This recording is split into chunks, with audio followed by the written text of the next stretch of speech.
Hello and welcome to What Makes America Tick, and I'm your host, Congressman Troy Carter, and I proudly represent one of the best places in the world, Louisiana's 2nd Congressional District. Join me as we dive into an engaging conversation and answer the question, what makes America tick? We're so happy today to have an incredible guest. Today we have Dr. Maurice G. Sholas, who is a doctor, medical doctor, a PhD, on the show, someone that is a powerhouse in both medicine and advocacy. He's a physician, entrepreneur, problem solver who wears many hats and wears them well. He's the principal at Sholas Medical Consulting, where he tackles complex operational challenges in healthcare systems across our country. But his work doesn't stop there. Dr. Sholas is also nationally recognized as an expert in pediatric rehabilitation medicine, with a deep focus on children with special needs. And we have a lot of that. Yes. Born in Baton Rouge and now based in New Orleans, Dr. Sholas has built a career at the intersection of clinical excellence and community impact. He earned both his MD and PhD from Harvard University, trained at top institutions like Shirley Ryan Ability Lab, and has served as senior medical director at multiple leading children's hospitals. Alongside his medical work, he leads with heart, volunteering, mentoring, and advocating for equity through roles such as chair of the board of National Medical Association and the Robert Wood Johnson Foundation Clinical Scholar. That's a lot of work. And when he's not leading in medicine or policy, he's part of the rich fabric of New Orleans and our great culture. Recently being now elected as King-elect Athena for the 2026 Mardi Gras season. Dr. Sholas doesn't just treat patients. He builds better systems, uplifts communities, and leads with a purpose, and recognizes the rich culture and the fabric of what Louisiana and New Orleans is. Brother, thank you for being here with us. It's a pleasure to be here. Thank you. It's an honor when we think about the breadth of what you do. Obviously, an incredibly educated man at some of the best schools in the country. And we're blessed to have you here among us. And you haven't lost the common touch. You haven't lost the ability to mix it up a little bit. You don't live in an ivory tower where your accolades, your degrees, and all of the honors that you've won, earned, hasn't changed who you are. Now I live right here in the Mary. right here in the Mary. Tell me a little bit about your remarkable journey. You know, I decided I wanted to be a doctor when I was 6. I don't know where that came from. I'm a first-generation doctor. We didn't even have a regular physician we went to growing up. We went to the clinic and got the care that's being provided through the Medicare Medicaid program. And over the years, I looked at a program on PBS. It was called So You Want to Be a Doctor. And it followed the lives of medical students. Wait, and let me digress there a second. Yes. The very PBS that this big ugly bill is threatening to take away. So it's incredible to me the things that made me not just Southern University born and bred, but Harvard trained and educated, were things like PBS, things like public assistance programs. All those things were integral to me becoming the adult that I am and able to contribute to society in the way that I do. What makes you tick? This show is What Makes America Tick. What makes you tick? My purpose is curating joy and elevating excellence. And what I really like is I like the fact that you don't have to choose here in New Orleans. I don't have to choose to be that hoity-toity guy with all these degrees or a member of Zulu Social Aid and Pleasure Club. I get to be both. And which of those two things is most important depends on who I'm talking to. That's what makes me tick, that I get to be both. Well, let me dig a little deeper into that. What makes you tick, and talk about what makes America tick. Yes. And talk about some of the pressing issues that we see facing America now. Yes. We know that mental health is a major issue. I'm fortunate enough to co-chair the Men's Health Caucus, taking over from my dear friend, former Congressman Donald Payne, who unfortunately left this earth to be in heaven. But he did a great work. Let's talk about the epidemic that we see, Sure. the issues that we see on the street with our young people who we sometimes see on the street corner talking to themselves, shadow boxing, struggling with obviously something.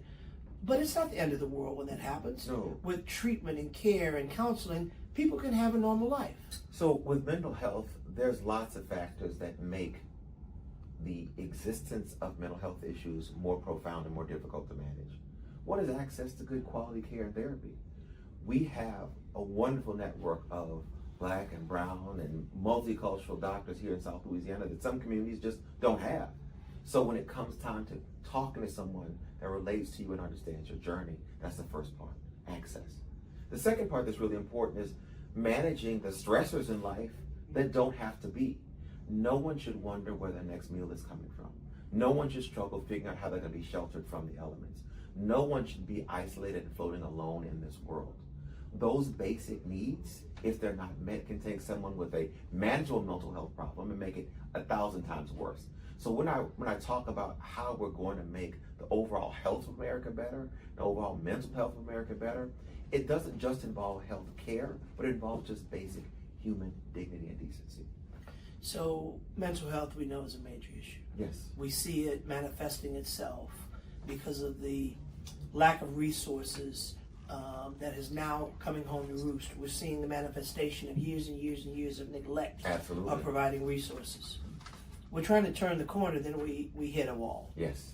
But we're not going to quit. We're not going to give up. We're going to continue to fight to make sure that we have fair access to medical health, to preventive care. So let's talk about preventive care. Sure. Let's talk about, in the aftermath of COVID, we learned a whole lot, didn't we?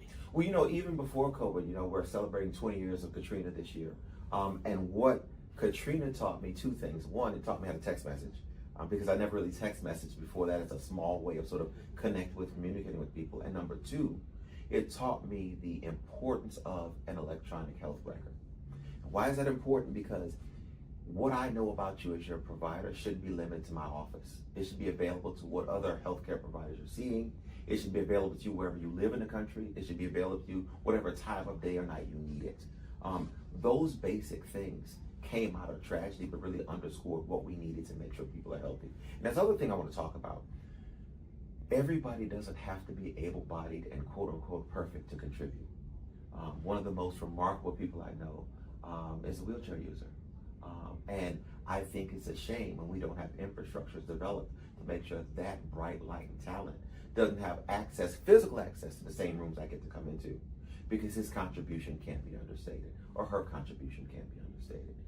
When you talk about preventive care and you talk about access to care, we can do things that make people live better and healthier lives, that keep us from having to take care of them when those better and healthier lives aren't available to them. So how do you do that? Because there's somebody invariably that's going to be listening to this, Yes. who may be that very same person you mentioned, that doesn't have access to a supportive family, that doesn't have access to care.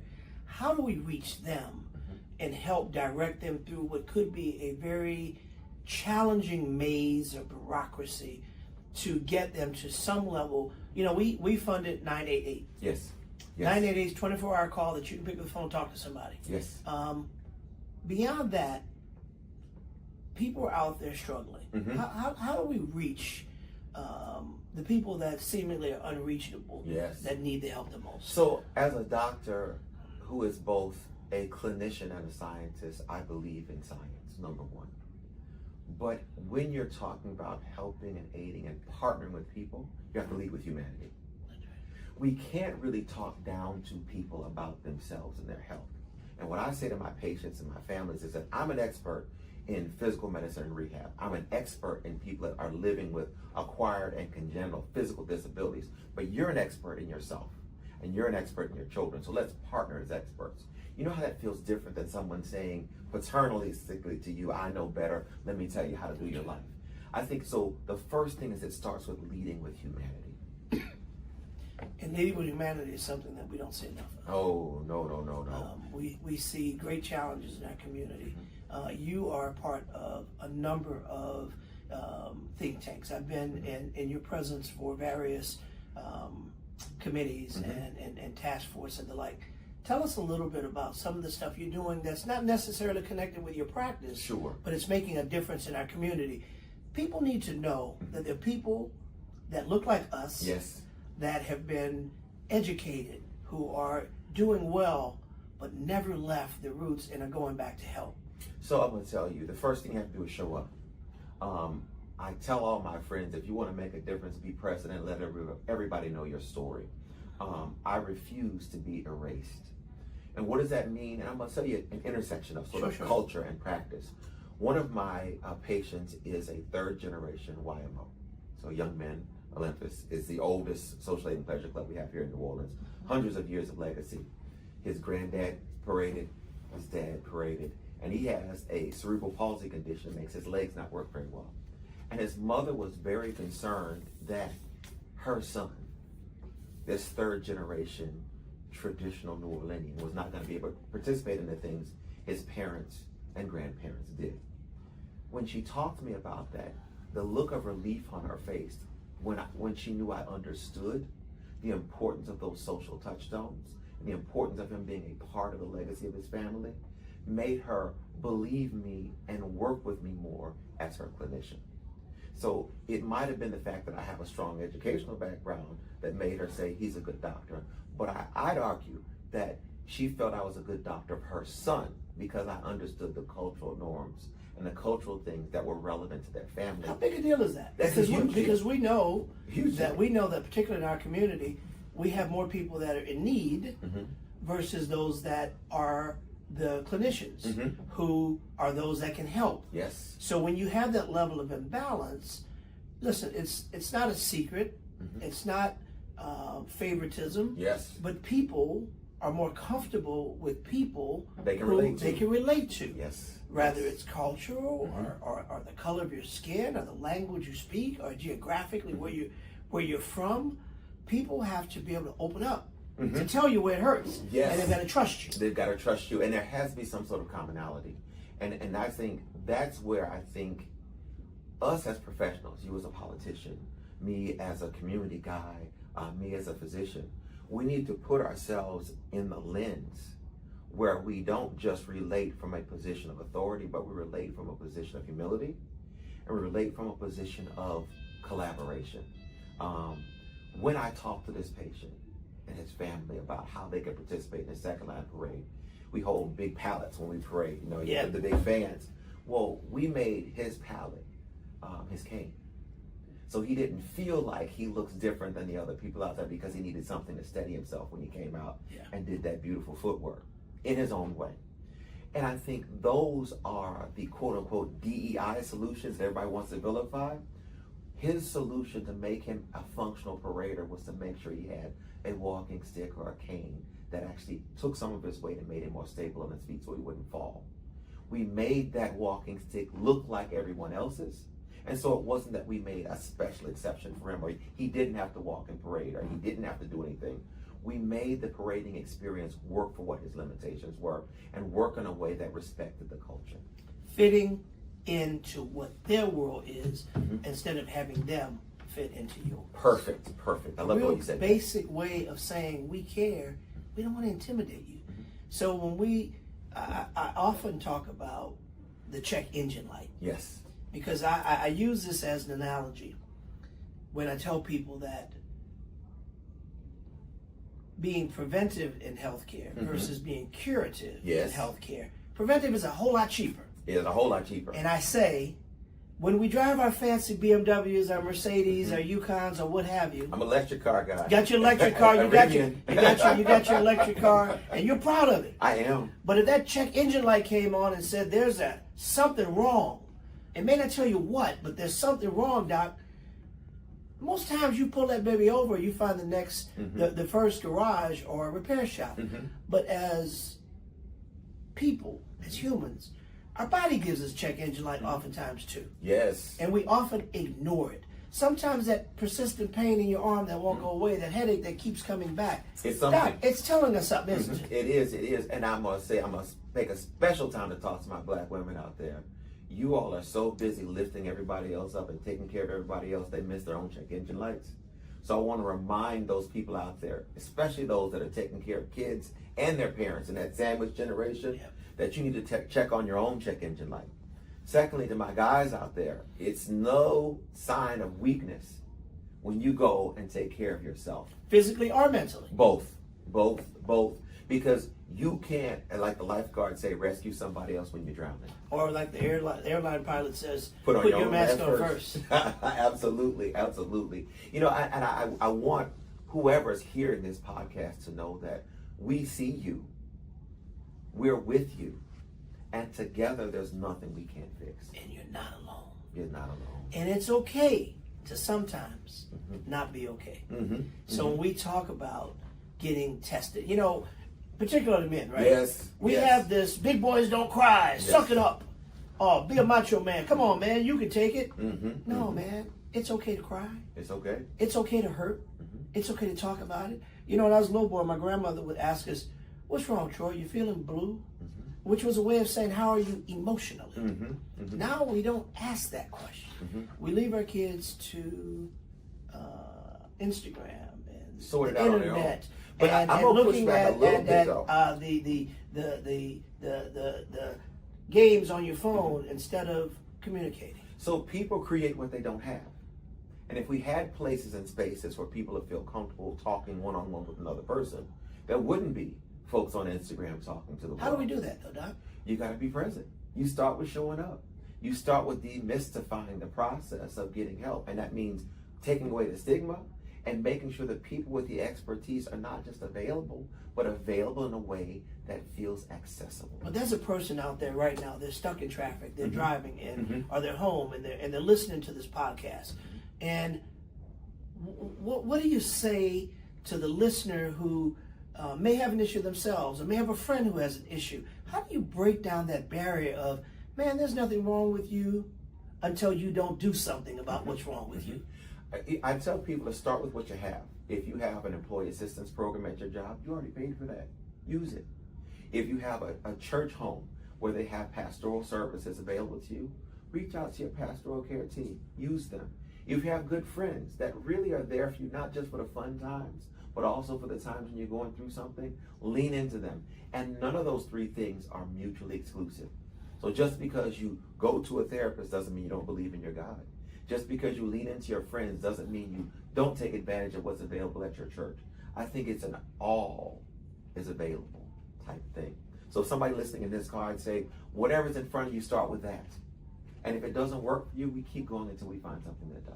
Absolutely. We are now going through in Washington a major issue with, regardless of if you're Republican or Democrat, this isn't political, this is policy. Yes. When we talk about cutting Medicaid, challenging Medicare, taking away SNAP benefits, we know that these things affect black, white, Republican, Democrats all over the country. Right here in Louisiana, nearly 50% of the people in Louisiana have some shape or form or fashion dependent on Medicaid. As someone who lives this life, yes, no politics, just facts. How does that impact when you have literally thousands or tens of thousands of people in Louisiana that may be taken off the roll? I will say, number one, I wouldn't be here if there was no Medicaid. That's how I got health care and stayed healthy enough to learn in school and be present and make something out of myself. Number two, if you don't have Medicare and Medicaid, you don't have hospitals in your rural communities. What does that mean? Someone that has a stroke or a heart attack and where they could travel 7 minutes to get care, they'd have to travel 45 minutes to get care, and then you can't get the same things that could save you from death or save you from permanent disability. And the third thing that people don't really think about is those are the programs that fund the future. So if you want to go to medical school and are fortunate enough to get into and finish the process, when you get done, we do on-the-job training. It's called internship, residency, and fellowship. That's paid for through Medicare and Medicaid funding. So when you do something like cut Medicaid and Medicare, number one, you deny care to people that need it that are poor, and they're gonna die. Number two, you deny the infrastructure to the people that are in our communities that need to access care through rural hospitals and hospitals that are safety net. And number three, you handicap the system's ability to produce the future. So I love my job as a physician, and at 55 years old, I think I have many, many more years, but I don't have infinity. Somebody needs to be trained to come behind me. So I don't think there's any chunk of our population that's expendable. I don't want to give people away because they're people. And I think that when we cut Medicaid and Medicare, the way they're talking about cutting it, we give away people. And that's just not acceptable to me. You mentioned rural hospitals. Yes. I was in the state Senate when then Governor John Bell Edwards signed off and expanded Medicaid. Mm-hmm. Literally, tens of thousands of people were added to the rolls. Literally. Rural hospitals started opening. Mm-hmm. The reverse is also true, isn't it? It is. It is. So when we think about those rural hospitals who, and we've heard say, oh, we're not going to cut, but you're going to take away the ability for people to be able to fund these. Hospitals are going to close because they've got to pay the bills. They've got to pay physicians. They have to be able to provide the basic safety nets of having a clean, good, operable hospital. In rural areas, they won't be able to survive.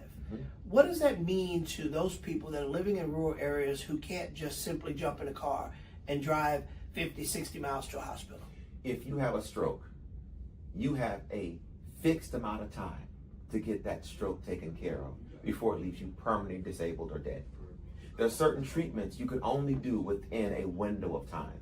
So if you live too far away, even though we have the ability to fix you and to keep you whole and to keep you healthy and keep you alive, you don't get that because you have to drive too far. This is a matter of life and death. And the second thing I'll remind everybody here is that our public medical schools here, LSU Shreveport and LSU New Orleans, are substantially supported through federal funds. Not just the services they provide in clinical settings and hospital settings, but the way they actually pay for teaching our kids to be doctors of the future.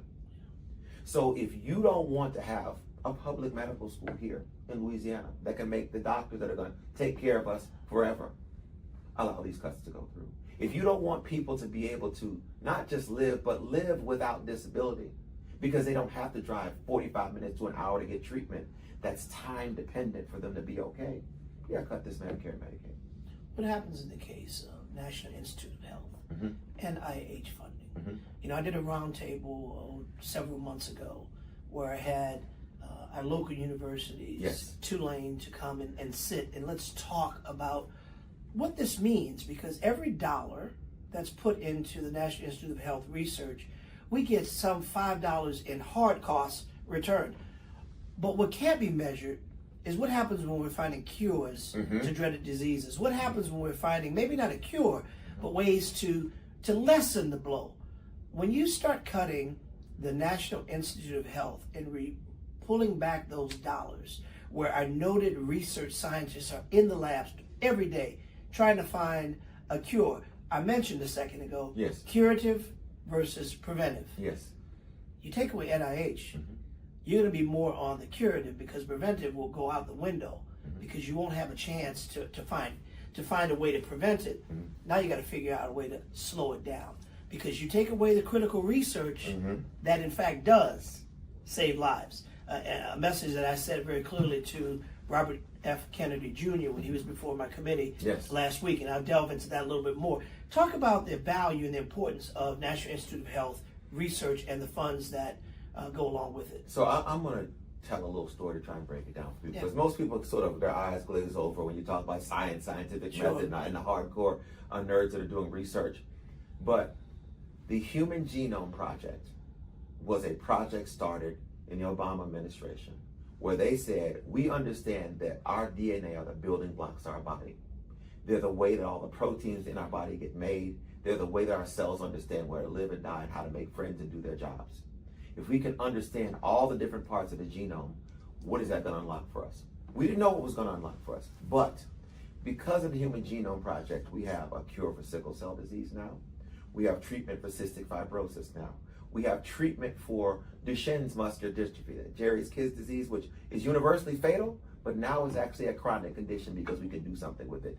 Basic science research done back during the Obama administration has led to drugs that save lives right now. And that's what I tell people. When you take away the ability for scientists and physician scientists and people that are in the lab to do their jobs, you're not just depriving yourself right now, you're depriving yourself of a tomorrow that could be better than today? The Secretary of Health, Yes. Robert F. Kennedy, was before my Energy and Commerce Subcommittee on Health last week. Yes. I had an opportunity to question him. Mm-hmm. I presented to him with some hardcore facts on grants that he and his agency had cut. And I asked about the cuts that he had done to HIV research. His answer to me was, we have been putting money after money after money behind this research, and we still don't have a cure. I said, so wait, let me make sure I'm hearing you right, Mr. Secretary. You're saying because there is not a cure for AIDS or HIV, that you're going to take the money away. Sir, that doesn't make sense to me. We don't have a cure for cancer either, but we are working every day. Are you suggesting? He said, well, we're going to cut that money for HIV testing because nothing's come out of it. He said, and I said, wait a minute, there are people that are living because of this research. He said, show me one. I said, I'm offended, sir. You can show you millions. That you are the Secretary of Health, and you are asking me to show you one person that's alive because of NIH funding for research for HIV. There are millions of them. Because while the virus hadn't been cured, there's medication that's been found. There's medication that has helped. That's all been done by research, right? Research. So what's a challenge right now is we're living in an age where people want to govern and make policy based on vibes and how they feel about things rather than the data about it. For every person that has HIV that's positive, but suppresses that to the point where you can't detect the virus in their body, that's one person that's not out there spreading it to somebody else. And a life that lives. That lives. The second thing is that what we're doing with the ability of our agencies to spread good information and protect people from unnecessary diseases, it is a shame that we had a measles outbreak here in Louisiana and South Texas that didn't have to happen. If we keep our populations above 90-95% vaccinated, then the folks that are too young to be vaccinated will be protected just along with everybody else that took the vaccine. And that meant that people didn't die of infected central nervous systems and measles in a horrible death that could be prevented. We're almost a victim of our success, Congressman. Yeah. Because nobody has seen how terrible that disease is, because we've almost eradicated it, they think it's not important. Well, just because you don't see how terrible something is, your hubris should not tell you it's not important. And I feel that some of our leaders are letting their hubris and vibes overrun the science of what we know. Let's talk real quickly about, because I can talk to you forever about this stuff, obviously. Yes, but let's talk about, as I often mention, you go into certain neighborhoods and you see a person dragging half of their body because they've had blood pressure that went unchecked, that developed into heart disease or stroke. These things don't have to happen, do they? No. I look at things like Luther Vandross, one of my favorite singers of all time. He died from the complications of diabetes. That is unconscionable. We have medications that can treat that. And here is a black man that had access to the system that died of something preventable. I'm going to hit you with another one because so we talk about blood pressure. Yeah. We talk about diabetes. Yes. Prostate cancer. Yes. Can we save that? So prostate cancer is a tumor that's very slow growing. Means if you catch it early, there's stuff you can do, not just to preserve your life, but also preserve your even with those libido and abilities. And it all still works. Abilities, yes. There you go. Yes. Chronic heart disease, it may be hereditary, but does it have to kill you at an early age? It doesn't have to, but number one, we need to give people the knowledge so they can make good decisions. That's what we're doing today. And number two, give people the ability to enact their good decisions. And that's the difference between sort of individual responsibility and public health. You can't solve a public health problem with individual responsibility. Because I might decide that I want to make better choices for my life and health, but if there's no place for me to buy that in my neighborhood or community, how do I enact that? Right. I may decide I want to have a better relationship with my physicians, but if there's no physician that takes my type of insurance or my public insurance, how does that help? There is a role for personal responsibility, but there's also a role for public health entities that enable people to enact these personal responsibilities. And with the discussion that we're having in Washington, those community health clinics that are right in the neighborhood where a person can walk up and get help, they're threatened. They're threatened. And they're staffed, Congressman, by people that know the communities. So it's not somebody that came from on high that just sort of floated in and tossed out some information here and there. Those communities, health clinics, are staffed by people that are of and about the community. So they know how to talk to the community and relate to people in the community. And that's important too. Planned Parenthood. Yes. Planned Parenthood has been a tool that not just dealing with, I mean, men go to Planned Parenthood. Mm-hmm. It's not exclusively. Mm-hmm. It is a way that people can go, women can be in tune with their bodies, have resources to deal with their reproductive freedoms and so many other things. But somehow I think it's been caught up in this firing squad of those who would want to demonize the services of Planned Parenthood. We saw the Supreme Court offer a crushing blow. Talk to us a little bit about what that means and the values of what Planned Parenthood brings to our communities. So I'm going to talk about women's health in just a minute, but I want to start with the fact that you don't have to agree with 100% of anything for it to have value. And there might be parts of all kinds of programs that are not your particular cup of tea. But it is not reasonable or rational to throw away everything that program does because there's 5% of it you don't like. Now that's where I'm starting. The second part is that I believe that people are not expendable. And I made this point a little earlier when we talked about sort of healthcare in general, but women that get pregnant deserve the ability to live and live healthy. If you don't have the ability to go and get things that you need to ensure that process, you're treating those women like they're expendable. And I don't know that there's a political ideology that says we should do that. Nor should they. Not in America, right? Not in America. Not in this country. With the richest of the rich that we have, with the technology that we have, with the brains that we have like yours. Right here. No one should be hungry. No one should be homeless. And no one should be without health care. Yep. Yet in America, we find these discussions still happening every day. Rapid round. Let's talk about what happens in the case of the person who sees themselves as lost. What can they do? You got 988. Yep. You got resources. Yep. You got your pastor, if you're so inclined. You got your school counselor. You got your teacher. There's always somebody you can talk to, even if it's just a friend. Yes. Someone's at home and they're thinking they're by themselves. Tell them they're not. We see you and you're ours. The beauty of this 300 plus year old culture in New Orleans is that we understand who we are and whose we are. And we do that not just by relating to one another, but by practicing our rituals. When our Mask and Mardi Gras Indians sit down and sew together, they're not just making beautiful art through those suits, they're connecting across generations. So those kids understand that they're a part of something bigger than themselves. When we parade with our social aid and pleasure clubs, we give people the assurance that if something happens to the breadwinner in their family, somebody's going to care about them, make sure they're buried with dignity, and take care of those left behind. I really underscore those things because those feel like social extra things, but that's the glue that make all these other programs that we have available to our listeners right now work. You care about getting help when there's something that you're getting help for. If there were 10 people in the room, how many of them are dealing with something? All 10. Bam. If there are 10 people in the room, how many of them probably need to see a doctor and they didn't? Oh gosh, 9 or 10. Because there's always that one good one. When we think about a city like New Orleans, we like to have a little fun on this podcast. We do. So in this city, we like to party. You've been king. Now will be the king of 2 different organizations. Look, it's hard enough to be king of one. Look, I'm a member of Zulu. I'm a member of Namtak. I used to be a member of Endymion.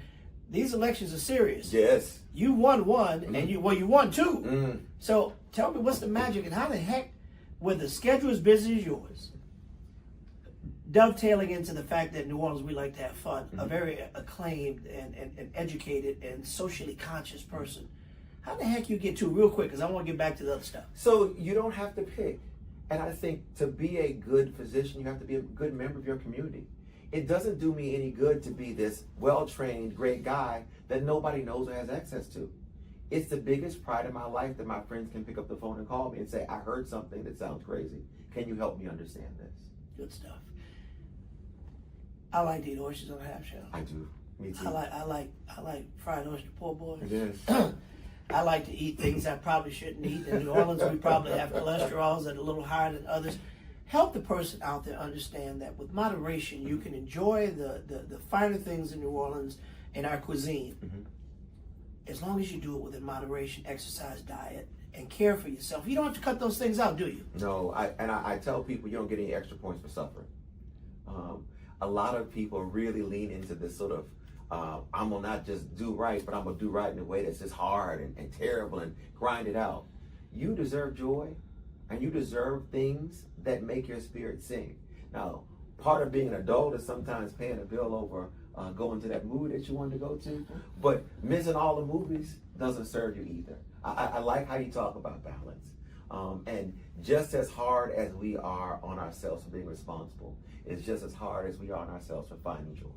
2 quick anniversaries. Sure. You mentioned the anniversary of Katrina. 20 years. Give me a 10-second. Where were we? What did we learn? How do we do better? Maybe 20 seconds. Sure. It's 20 years since Katrina. You've seen the best. You've seen the ugliest.